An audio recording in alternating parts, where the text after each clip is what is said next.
Hello and welcome back to Football Manager 2019 with Botev Plovdiv. We are in our third season. We are currently on the 25th of September and we are currently sat top of the table, 9 games in, undefeated.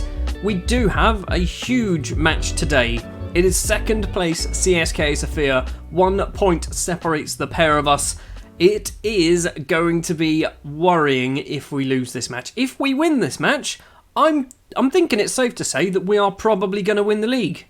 And if you can't sense my sarcasm in that, please listen again.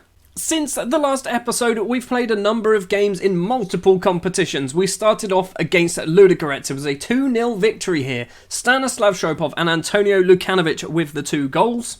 Then we played Itar and we drew 0-0 because, we're really bad against teams at the wrong end of the table. Into the Europa League, our first match of the competition was up against Portuguese side Maritimo away from home, and it was a 1-0 victory thanks to a Todor Nedelev penalty. Jorge, or George, it's George, isn't it? He's not Spanish, he's Portuguese. George Correa gets himself sent off on the 90th minute, but we do manage to pick up the 3 points.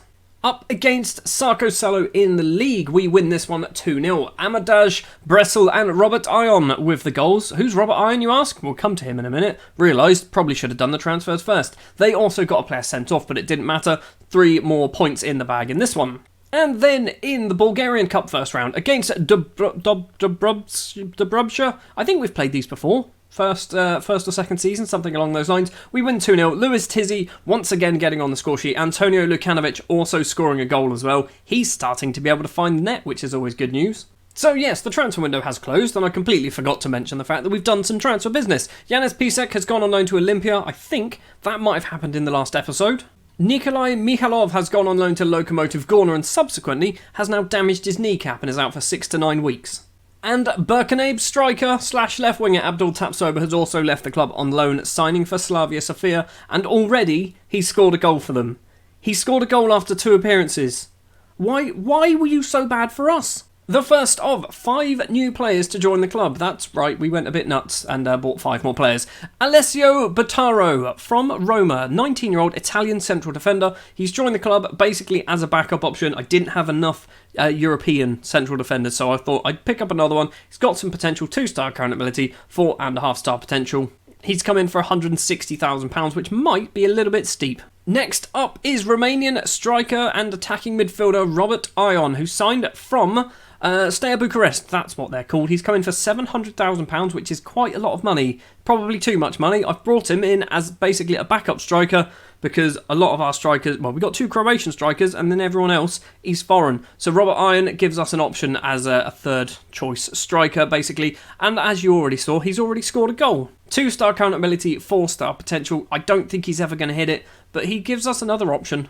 Returning to the club for a second season on loan is Tin. He's back. I don't know why. Basically, I kind of went, we could do with another right back. My director of football already put in an offer for Tin. I thought, let's go for it. 3-star current ability, 4-star potential. We know all about Tin. The second player to sign from Olympia in this transfer window, the first one being Lukanovic, is Leo Ejup, the Slovenian central defender. Much like Bottaro, he's come in because he is European. I needed some European central defenders. Ejup is a European central defender, and also, he likes a free kick. I don't know why, but he seems to take a lot of my free kicks in the few games that he's played for us. Leo's come in for £275,000, potentially rising to £325,000. If it has those add-ons, chances are that was my director of football who signed him, because I very rarely do add-ons. And the final player to join is Filip Pavlicic, who is the Croatian right midfielder. He joined on a free transfer. He got released from Dugopolia, maybe, who basically, I don't know why they didn't want him, because he actually looks pretty good. 2.5-star current ability, 4.5-star potential. Another one of those players where my director of football found him, and I went, yep, he's got some really good mental stats, physical stats, and technical stats, so bring him in. So that is the transfer window. A lot of players leaving the club, majority of them on loan. We can see down here, though, we have obviously brought in a fair whack of money. Just out of interest, has Lujbas played for the first team? He's not. He's played 1 cup game. Good job. And Dobrev's just played 2 international games for Bulgaria. Let's jump into the first match of the episode then. CSKA-Sofia are our opponents. It is early on in the season. It's a 6-pointer, but it's early on in the season. Hopefully, we just don't lose. A draw here would be fine, it would be acceptable. A victory obviously would be the ideal outcome. Chances are we might lose this one and it'll be our first defeat of the season as well. A fair amount of rotation in the starting lineup for this. Alan Sherry will be the goalkeeper. Marko Hodak will be the right back. Sangare, Stoyan Rusev and Gabriel Zemyarski round off the back four. Stoyan Rusev, by the way, he somehow broke his way into the first team and he's actually doing really bloody well. Lasana Dia will be the deep-lying playmaker with Lashazar Kotev in front of him. The attacking midfield trio will be Nedelev, Yordanov and Vutov with Antonio Lukanovic as the striker up there by himself, who, as you can tell and as you probably saw in the results, he's starting to find form and actually find the back of the net, which is good news.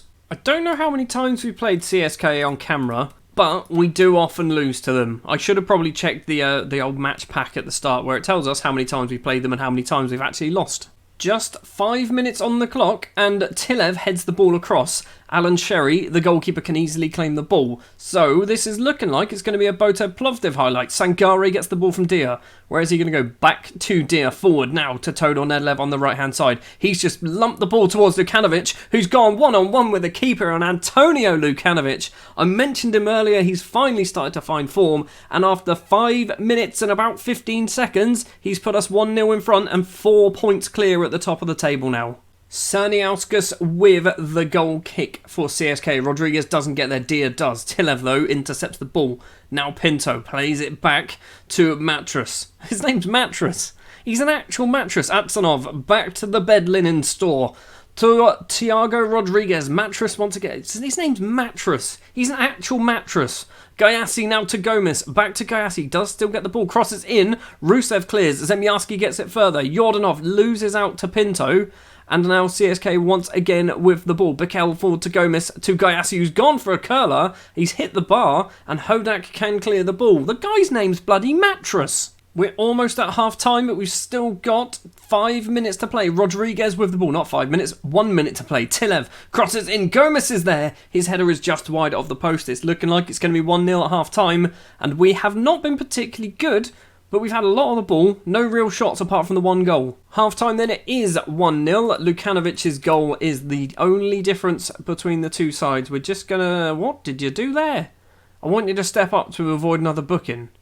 What's your step to avoid another booking? Why tell him that? Just get him sent off, it'll be fine. Throw on for Zemyarski, forward to Yordanov with just a couple of minutes into the second half. Dia runs forward with the ball. He's gone for goal. His effort is just wide of that right-hand post. So, shouting at him and getting him a little bit annoyed at half-time means he wants to have some shots. On to the hour mark. Andrei Yordanov will be coming off. Stanislav Shopov is coming on. Yordanov on a 6.3.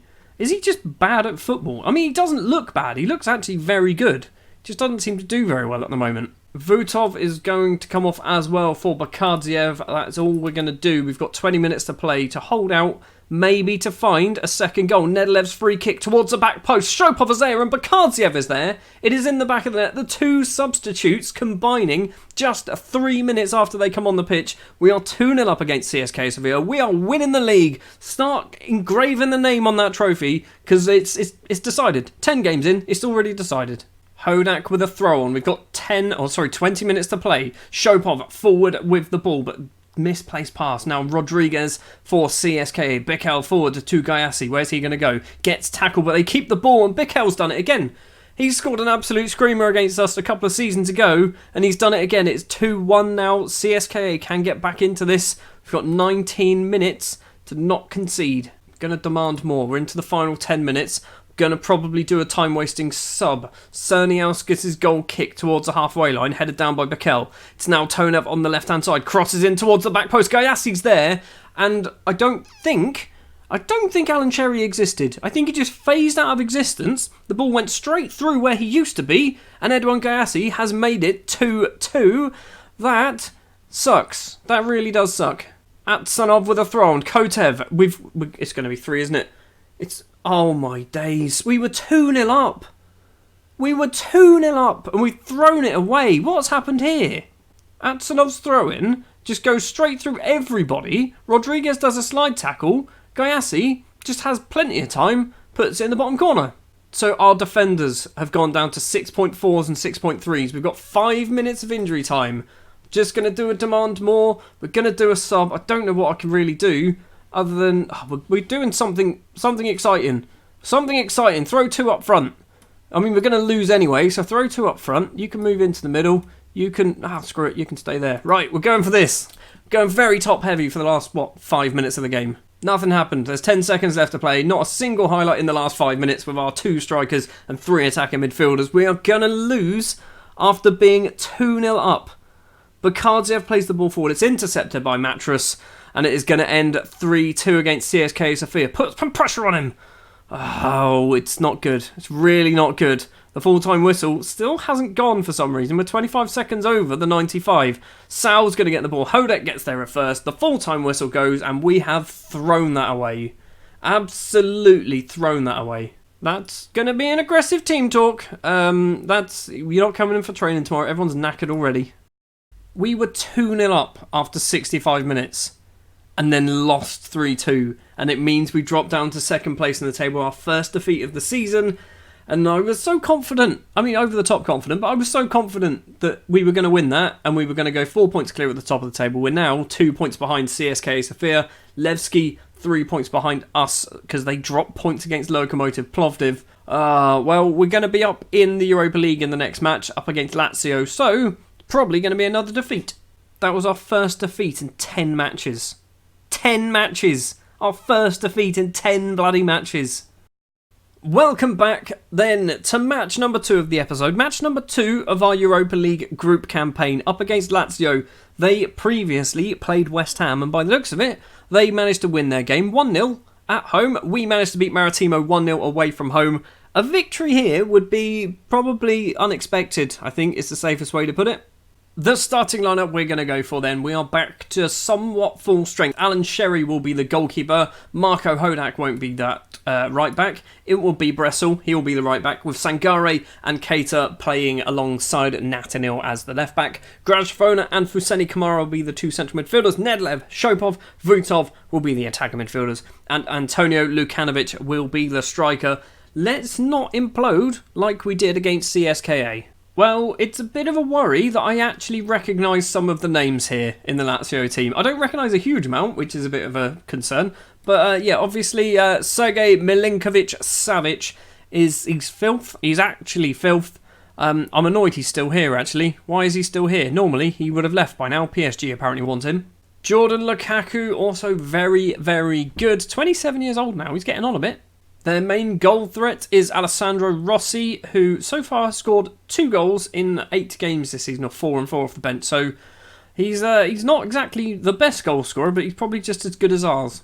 If I'm perfectly honest, all I want out of this match is to just not embarrass ourselves. We've got to the group stages, which is an improvement on what the board actually wanted. The board just wanted us to get, I think it was to the previous round, the match against Rijeka, that's what they were after. Getting into the group stages is good news for us. It's good news for Bulgarian football as well. Nedlev with a free kick over the bar. Could have been 1-0 after 11.5 minutes. It could be 1-0 the other way round though. After 13, Savic's effort hits the base of the post. Luis Alberto is there and Keita can clear it. Now Grajfona could have run it clear but doesn't bother. Wallace with a free kick for Lazio. Soriano to Sergei. Forward to Correa. Now Luis Alberto's gone for goal from a ridiculous distance and he's put it in the back of the net. We are 1-0 down. It's taken 21 minutes and I think that's probably game over. Nedlev with a corner for us. Is it game over? Antonio Lukanovic has made it 1-1 from the corner. We are still in this. Free kick for Lazio. Alberto's cross comes in. It's hit the bar. And Vutov, who had acres of space to run into, decides to just kick the ball off for a throw-in instead.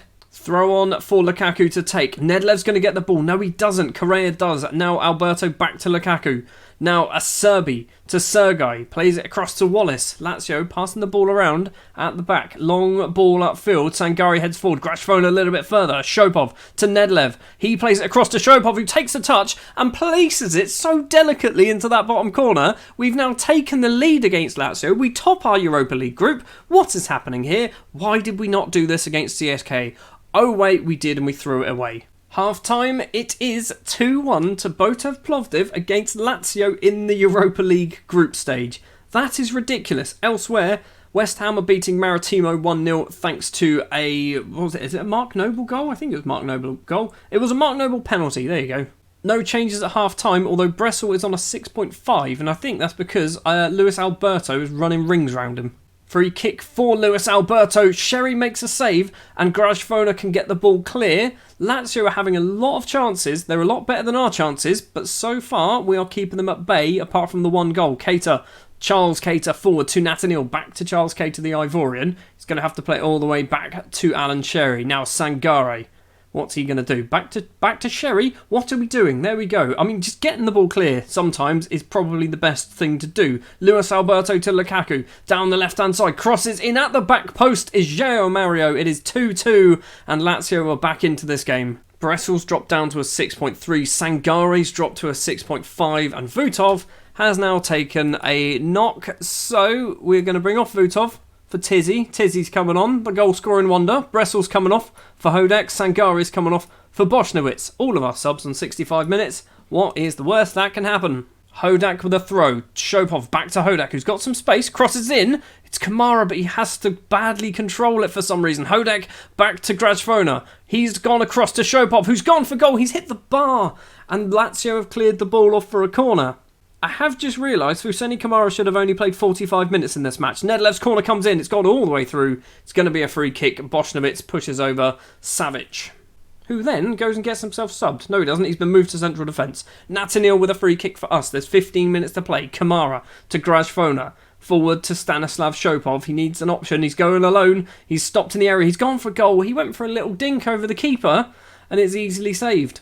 Cater with the ball, loses out. Rossi forward to João Mario, and now the counter-attack for Lazio is on. There are 3 unmarked in the box, and João Mario went for a cheeky little chip. I will take this. I will take a 2-2 draw against Lazio any day of the week. This has been a ridiculously entertaining match for the... Oh my word, Nathaniel could have scored. He was offside. Okay, it's 2-2. I'll take it. I was going to say, this has been a ridiculously entertaining match of football. 25 shots and 13 on target for Lazio. 18 shots and 4 on target for us. 4 goals. I think that's a fair result. Alan Sherry picking up a 7.2. So, results elsewhere in our group then. West Ham win 2-0. Mark Noble and somebody called Malin with the goals there. A 2-2 draw obviously for us. So the table looks a bit like this. Lazio and Botev Plovdiv on top of the pile. I don't know why Lazio are ahead of us. Why is that fair? I guess they did get a draw away from home.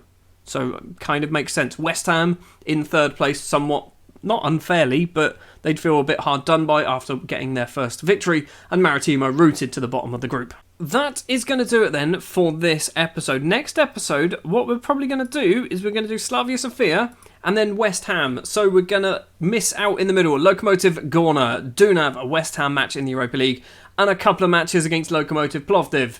So when we return, hopefully, 3 league games in, we will have another 9 points on the board. CSKA-Sofia will lose 3 of their 3 games, will also be through to the Bulgarian Cup. I think that's going to be quarter-final if we get through this round, and hopefully we'll top our Europa League group. What's more likely to happen is we'll be sat in third place and be knocked out of the Bulgarian Cup, and we would have lost 4-0 to West Ham. Thank you very much for watching this episode of Football Manager 2019 with Botev Plovdiv. If you did enjoy, if you wouldn't mind leaving a like, if you want to see more, hit the subscribe button and I'll be back next time for some more Botev Plovdiv action.